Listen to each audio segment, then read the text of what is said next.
धन्नुमल के घर से कोई एक सुई तक नहीं निकाल सकता। जीजा जी, तुम मुझे बस एक बार धन्नुमल के घर में काम दिलवा दो, फिर मैं साबित कर दूंगी कि जिनके पास भेजा होता है दौलत खुद उनके पास चलकर आती है।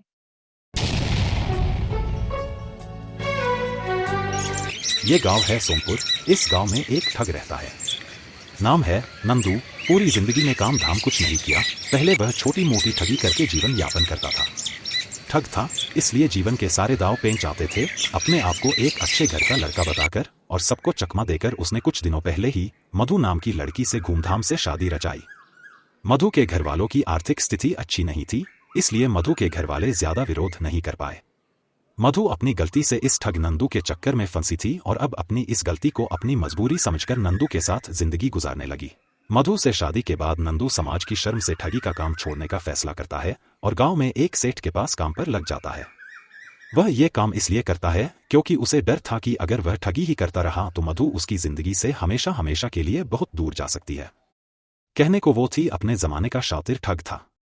उसके चर्चे आसपास मशहूर थे। यह है मधु की छोटी बहन शैली। देखने में नटखट, आंखों में चमक, बड़ी हो गई लेकिन अब भी बच्चों के साथ खेलती है। आज शैली अपने हिस्से का घर और खेत का सारा काम निपटा कर जल्दी ही फ्री हो गई। आज उसे उसकी बड़ी बहन मधु के पास जाना है। मधु की शादी पास के गांव सोनपुर में नंदू नामक आदमी से हुई है। ये गांव उसके घर से ज्यादा दूर नहीं है। घर का सारा काम निपटाने के बाद शैली बहन से मिलने साइकिल से ही निकल पड़ती है। शैली ज्यादा पढ़ी लिखी नहीं है। बचपन से ही ये चतुर और नटखट है। कम पढ़ी लिखी जरूर है मगर उसकी सोच है कि अगर धन पास हो तो जिंदगी आसानी से गुजर जाती है। घर की आर्थिक हालत ज्यादा अच्छी नहीं है। शैली हवा में लहराती हुई साइकिल से कुछ ही देर में अपनी बड़ी बहन मधु के घर पहुंच जाती है। नंदू अब गांव में एक धनवान आदमी धन्नूमल के यहाँ उसकी खेती बाड़ी की देखभाल करने का काम करता है। यहाँ से काम करके जो कुछ मिलता उसी से उसकी जिंदगी का गुजारा चलता है। मधु से शादी हो जाने के बाद उसने अपनी जिम्मेवारी उठाना शुरू किया है। शैली जब बहन के घर पहुंचती है तो वह अपनी बहन से मिलकर खुश होती है। दोनों बहनें खूब गपशप लड़ाती हैं। शैली दिमाग की तेज तर्रार लड़की है। एक दिन शैली ने नंदू से पूछा कि तुम्हारे मालिक के यहाँ क्या काम होता है। नंदू ने उसे बताया कि सेठ धन्नू के पास तो वक्त है नहीं, मैं ही उसके खेतों का काम देखता हूँ।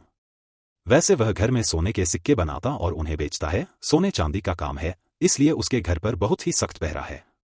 वहां कोई भी घर के अंदर फटक नहीं सकता। अंदर बाहर जाने वाले हर आदमी कई पहरेदारों की नजरों में रहता है। सबकी पूरी तलाशी ली जाती है। धन्नूमल के पास बहुत सारा धन है। ये बात तो नंदू को पता था लेकिन उसने कभी आंखों से नहीं देखा था। एक दिन धन्नू सेठ घर में अंदर बैठा था और उसने नंदू से बाहर से कुछ बही खाते लाने के लिए कहा। नंदू को अंदर जाने का मौका मिल गया। जैसे ही वह अंदर गया उसने हैरानी से देखा कि धन्नूमल का अंदर वाला कमरा सोने के सिक्कों से भरा हुआ है। सामान रखते ही धन्नूमल ने उसे बाहर जाने के लिए इशारा किया। नंदू को वहां से जाना पड़ा। उसके दिल में अपार धन को देखकर धन के प्रति लालसा बढ़ गई मगर वह कुछ कर नहीं सकता था क्योंकि अगर गलती से उसे एक दो मुद्रा मिल भी जाए तो भी यहां से बाहर नहीं लेकर जा सकता। अगर पहरेदार ने तलाशी के दौरान पकड़ लिया तो खाल उधेड़ देगा। घर आकर नंदू जब ये बात मधु को बता रहा था तब ये बात शैली ने भी सुन ली थी। शैली इतनी सारी मुद्राओं के बारे में सुनकर अचंभित हुई। शैली ने सारा जीवन गरीबी में गुजारा था। वह बहुत ही महत्वाकांक्षी है। वह सोचती थी कि उसे अगर एक बार मौका मिल जाए तो वो भी गरीबी से निकलने के लिए अपनी किस्मत जरूर आजमाएगी। शैली ने सोचा कि जिंदगी में सुख से रहने के लिए अपने पल्ले कुछ धन माल तो होना ही चाहिए। उसने मौका देखकर नंदू से बोला, तुम बस किसी तरह मुझे धन्नूमल के घर में काम दिलवा दो। मेरी आंखें सोने की मुद्राओं को देखने के लिए लालायित हैं। मैं भी देखती हूँ कमरे में भरी सोने की मुद्राएं देखने में कैसी होती है। एक तो करेला कड़वा ऊपर से नीम पर चढ़ा। नंदू पहले से ही ठग था, ऊपर से उसे साली भी शैली जैसी मिली। नंदू अब साली को धन्नूमल के घर काम दिलाने के लिए एक अच्छे मौके की तलाश में रहने लगा। कोई दूसरा घर के अंदर न घुसे इसलिए धन्नूमल की पत्नी ही घर में खाना बनाती थी। कभी कभी घर में मांस मछली भी बन जाता था। धन्नूमल बड़ा शक्की किस्म का आदमी था। हो भी क्यों ना, उसके घर में मुद्राओं का ढेर जो लगा था। नंदू ने कुछ दिन घर में काम करते करते और धन्नूमल से मीठी मीठी बातें और जी हुजूरी करके ज्यादा जान पहचान कर ली थी।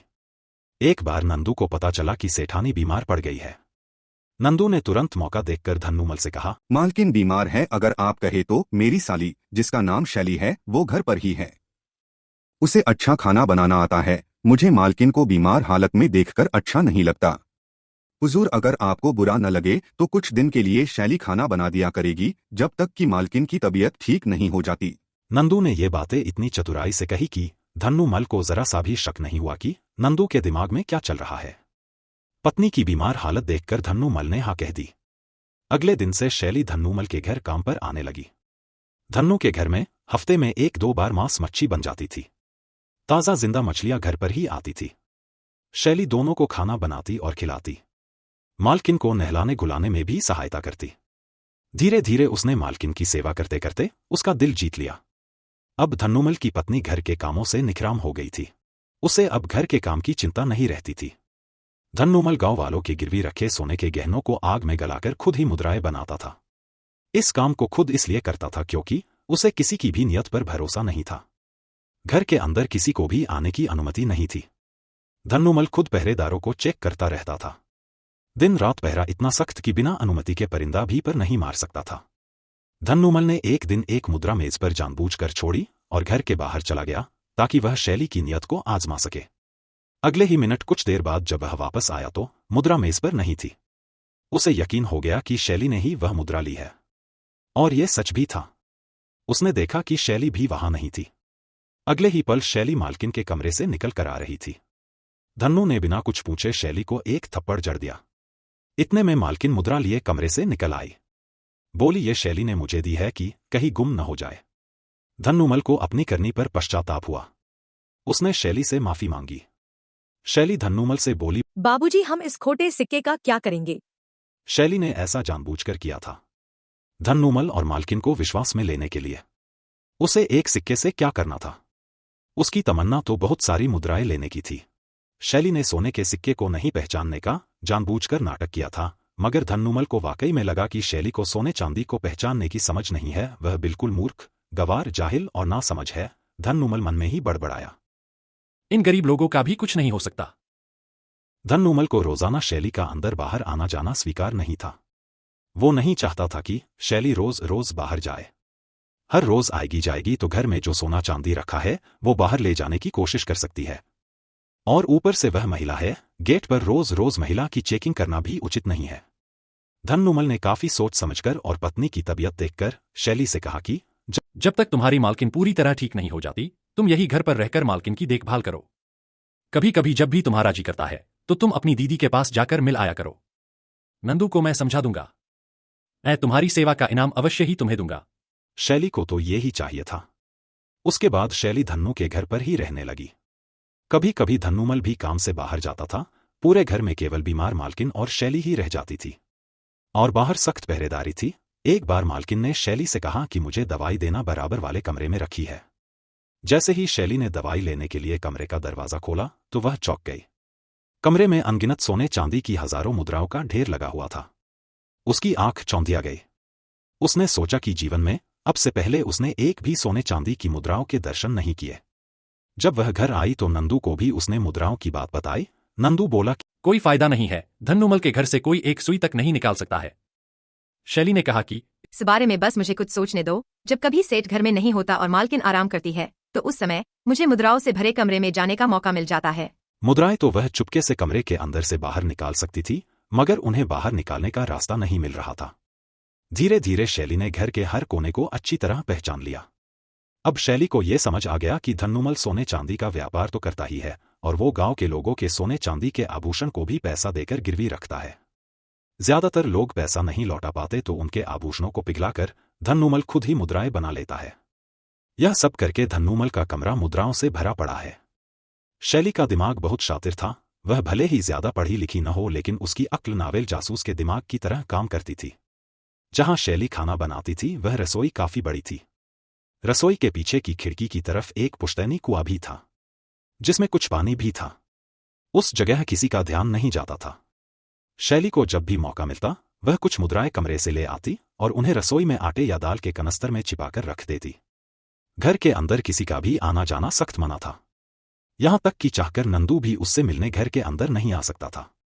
इसलिए धन्नूमल भी सोचता था कि जब घर में कोई आ ही नहीं सकता तो मुद्राएं कहाँ जाएंगी। शैली ने अपना भरोसा इतना बढ़ा लिया कि दूर दूर तक भी मालकिन या धन्नूमल को उस पर शक नहीं होता था। शैली ने देखा कि जब वह हजारों मुद्राओं में से 10, 20 मुद्राएं कमरे से निकालती है तो मुद्राओं के ढेर में कोई ज्यादा फर्क नहीं पड़ता। लेकिन वह चौकन्नी भी थी कि अगर धन्नूमल को चोरी का मालूम पड़ गया तो उसका क्या होगा ये तो ऊपर वाला ही जानता है। मगर वो भी शातिर और हिम्मत वाली लड़की थी। उसने अपना काम चालू रखा। धीरे धीरे वह मुद्राएं रसोई में जमा करने लगी। सेठानी तो रसोई में आती नहीं थी, आती भी तो जहां मुद्राएं छिपाई गई थी वो जगह काफी ऊंची थी।